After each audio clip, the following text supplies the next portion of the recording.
Good morning everyone. हम complete biology revision series कर रहे हैं जिसमें कि 10 से 15 मिनट में पूरा चैप्टर रिवाइज करवाए जाएंगे। जो बच्चे नए हैं चैनल को सब्सक्राइब कर सकते हैं और जिन्होंने ऑलरेडी इस चैप्टर को पढ़ रखा है वो 1.5x या 2x में इस वीडियो को देख सकते हैं। चलिए स्टार्ट करते हैं विदाउट एनी डिले। आज का हमारा टॉपिक है ऑर्गेनिज्म एंड पॉपुलेशन और हमारा ये MCQ क्वेश्चन कुछ इस तरह से डिज़ाइन करा है कि पूरा चैप्टर का सारा टॉपिक कवर हो जाए। तो चलिए स्टार्ट करते without any delay. Question number 1, a good soil is that which has a quality of option A very good water holding capacity, B moderate water holding capacity, allows water to pass through it quickly and low water holding capacity। so ये good soil quality का हमारा moderate water holding capacity ही सही होगा, क्योंकि अगर ज़्यादा water hold करे तो जो प्लांट का जड़ें हैं वो सड़ जाएंगे, अगर कम होगा तो भी बुरा होगा। मॉडरेट ही सही है क्योंकि उसे प्रॉपर अमाउंट का वाटर भी मिलेगा और एक्सेस होगा तो वो ड्रेन आउट हो जाएगा। So moderate water holding capacity is the correct answer. Mark the incorrect match with respect to population interaction. Incorrect match पूछा है हमारे यहाँ पर, क्या है? Commensalism, amensalism, predation and parasitism. Commensalism क्या है? Plus plus, amensalism plus minus, ये बिल्कुल सही है। प्रीडेशन और parasitism, one is benefited and other is harmed, so दोनों भी सही है। बट हमारा ये कमेंसिलिज्म जो है ये एक प्लस और एक ज़ीरो होना चाहिए था, एक प्लस और zero. So incorrect option A हो गया। हमारा क्वेश्चन में इनकरेक्ट पूछा है, so option A is will be the correct answer. Question number 3 क्या दिया है? The invasive cactus was brought under the control in Australia only after. जो इन्वेसिव कैक्टस है किसके द्वारा कंट्रोल किया गया है? पहला ऑप्शन ए है introduction of weed, introduction of pesticide, introduction of monarch butterfly and introduction of cactus feeding predator. So invasive cactus के लिए हम कैक्टस फीडिंग प्रेडेटर का यूज़ किए हैं ताकि ये कंट्रोल में रहे, under, to be brought under control. So option D will be the correct answer. हमारा चौथा क्वेश्चन है, क्या है? स्टेटमेंट है the fittest individual will survive and reproduce. बिल्कुल सही है, जो फिट है डेफिनेटली वही सर्वाइव करेगा और रिप्रोड्यूस करेगा। स्टेटमेंट बी क्या है?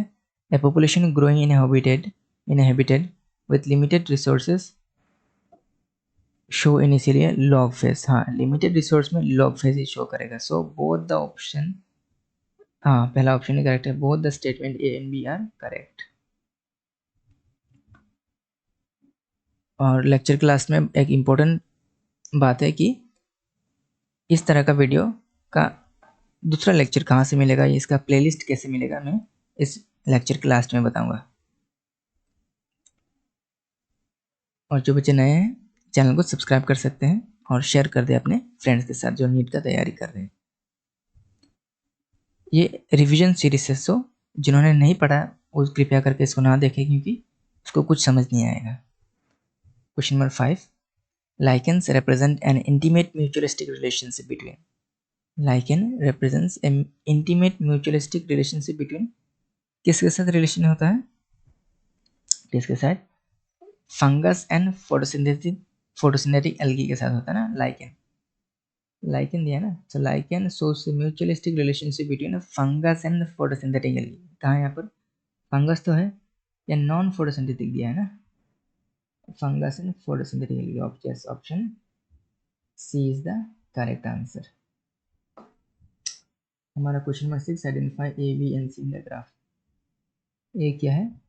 जो ये सीधा लाइन गया है ना, ये सीधा जो है ये कन्फर्मर होगा, और जो ये बीच से सीधा गया ये है, क्या होगा? ये पार्शियल रेगुलेटर होगा। और जो ऐसे कुछ जाकर आगे जाकर ऐसा मुड़ गया है वो क्या है? रेगुलेटर है। So A regulator, B partial regulator and C is regulator. कहाँ पर है? ए कन्फर्म करेक्ट है बट बी पार्शियल रेगुलेटर, तो ये नहीं होगा। कन्फर्मर ये भी पार्शियल रेगुलेटर होना चाहिए था। एक ही ऑप्शन में बी पार्शियल रेगुलेटर है, so option D is the correct answer. Question number 7, the number of individuals of same species that have come into the habitat from elsewhere during the time period under consideration is known as. habitat come from elsewhere मतलब कहीं बाहर से आए. अगर कहीं बाहर से आए तो ये क्या होगा?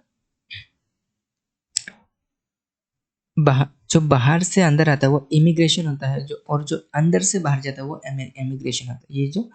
ये एमिग्रेशन जो है, जो अंदर से बाहर जाए वो इमिग्रेशन है, और इमिग्रेशन जो होता है वो बाहर से अंदर अंदर आने वाले को कहते हैं. सो option D will be the correct answer.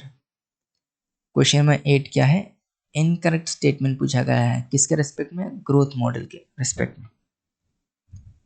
Growth model के रेस्पेक्ट में. सो ideally as Darwin observed, when resources in a habitat are unlimited, जब अनलिमिटेड हो resource, each species has the ability to realize full innate potential. हाँ, ये बिल्कुल सही है. अगर रिसोर्सेस अनलिमिटेड हो तभी फुल अपना इनेट पोटेंशियल दिखाएगा ना. सो ये सही है. The R is the exponential growth is called intrinsic rate of natural increase. ये भी बिल्कुल सही है. In 1981 the R value of human population was 0.0205. ये भी बिल्कुल सही है. So Darwin showed that even at a slow growing animals like dogs and cat could reach enormous number in the absence of chicks. No, ये presence of chicks होगा ना. So option D हमारा incorrect हो जाता है. Option D हमारा incorrect statement पूछा है. So option D will be the incorrect answer. Question number 9 क्या दिया है? Some organisms breed only once in the life time. So option में क्या दिया? एक्सेप्ट पूछा है. पैसिफिक सैल्मन फिश, हाँ ये once in the life time ही ब्रीड करता है. बर्ड्स नहीं, बर्ड्स के केस में ऐसे कुछ नहीं होता है. बम्बो, हाँ बम्बो भी एक साल में एक बार ब्रीड करता है. So except birds. So birds will be the correct answer. Question number 10. The most important factors influencing the life of organism are. The most important, हमेशा याद रखना, द मोस्ट इंपॉर्टेंट फैक्टर्स जो है, जल ही जीवन है, पानी and the temperature. So light and temperature no, soil and temperature no, water and temperature yes, water and temperature will be the correct answer. Question number 11. Question number 11. For human populations the age pyramid generally show distribution of. किसका distribution दिखाता है? Children और adult के बीच में नहीं, mails and females के बीच में distribution होता है. So option B will be the correct answer. Question number 12. Select correct statement with respect to population density. Correct statement पूछा है. Population ecology is an important area because it links ecology to population genetics and evolution. नहीं, ये गलत है, statement गलत है. The percent cover और biomass is a more meaningful measure of the population size. ये भी कुछ सही नहीं लग रहा है. अगला क्वेश्चन देखते हैं. अगला options. The number of fish caught per trap is not good enough measure of the total population per density in a lake. ये बिल्कुल सही होना चाहिए क्योंकि यहाँ पर नहीं, ये नॉट गुड इनफ ना भाई साहब, ये गुड इनफ है ना. पर ट्रैप के हिसाब से हम उसे कैलकुलेट कर सकते हैं, बट यह नॉट गुड इनफ दिया. सो ये भी इनकरेक्ट हो गया. The tiger census in our national park and tiger reserves is often based on pug marks and fecal pellets. हाँ ये बिल्कुल सही है. pug marks और fecal pellets के तहत हम इसे काउंट कर सकते हैं tiger census. So option D will be the correct answer. What causes territoriality? What causes territoriality? हाँ कंपटीशन होगा तभी ना टेरिटोरियलिटी होगा. ऑप्शन ए होगा क्योंकि ये direct NCERT straight forward question है. Question number 14. What do obligate parasite depend upon. What do obligate parasite depend upon. Obligate parasite living host वाली, हाँ ये सही लग रहा है. एंड दूसरा ऑप्शन देख लेते हैं. Living host and dead organic matter. ना, डेड ऑर्गेनिक मैटर नहीं होता है. डेड ऑर्गेनिक मैटर आर्टिफिशियल नहीं. ऑप्शन ए ही सही लग रहा है. Living host only is the correct answer. इसका आंसर की मैं प्रोवाइड करवा दूंगा, इसका आंसर हमारे पास ऑलरेडी है, सो दिक्कत की बात नहीं है।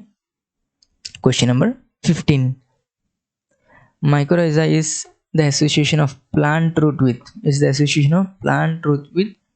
फंगस के साथ करता है ना, fungus. Mycorrhiza in association of plant root with fungus will be the correct answer. मैं बहुत ज़्यादा एक्सप्लेन नहीं कर रहा हूँ क्योंकि जैसे कि ये रिवीजन सीरीज है, सो हम जल्दी से जल्दी 10 से 15 मिनट में पूरा इसको रिवाइज करवाना है। Question number 16, what is the abundance of a species in a population with a habitat called? What is the abundance of a species in a population with a habitat called? क्या कहते हैं इसे? niche density, absolute density, relative density and geographic density. So हमारा ये niche density हो जाएगा, इसका correct answer है। क्वेश्चन नंबर 17,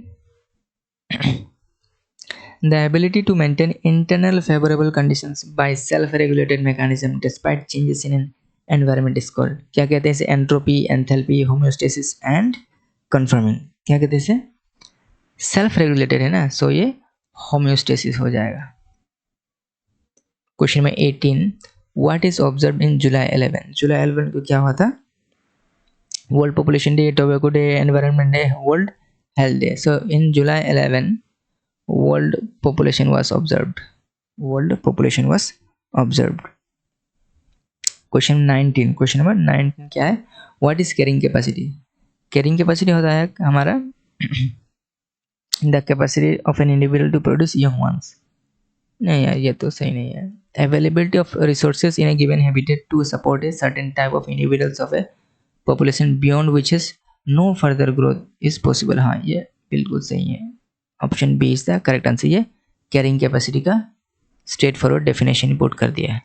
सो अगर कैरिंग कैपेसिटी के बारे में मालूम है तो इससे ये अपने आप करेक्ट हो जाएगा। Question number 20, some species with biological communities are important in determining the ability of large number of other species to persistent in the community. What are such species called? What are such species called? So keystone species, allopathic species, sympathetic species and threatened species. So ये जो important है ना, important determining ability, so keystone species हो जाएगा हमारा correct answer, क्योंकि ये important community के बारे में पूछे। सो की stone species will be the correct answer. Question number 21, the presence of flagellated protozoans in the gut of termites is an example of symbiosis, parasitism, antibiotics and commensalism. So ये किसका example है? Symbiosis का है, इसको याद रखना है। The rate by which the consumers produce new organic matter in grassland, new organic matter in grassland क्या आता है? Is called net primary productivity, secondary productivity, both A and B and gross primary productivity. Question फिर से पढ़ते हैं। The rate by which consumer produces new organic matter in grassland is called secondary productivity is the correct answer, is the correct answer. Question number 23, in laboratory population 40 fruit flies, if 4 individuals die, then क्या है? What is the death rate पूछा है हमारा, क्या पूछा है? death rate पूछा है। सो ये एक मिनट, इसका मैं चेक कर लूँ कुछ आंसर। हाँ, सो हमारे डेथ रेट निकालने के लिए the number of death divide by total population. So the number of death कितना है? 4 और टोटल पॉपुलेशन कितना है? 40। 4/40, 4/40। सो इसका करेक्ट आंसर क्या हो जाएगा?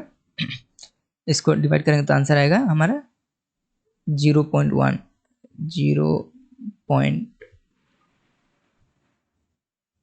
आ जाएगा। सो हमारा option B will be the correct answer.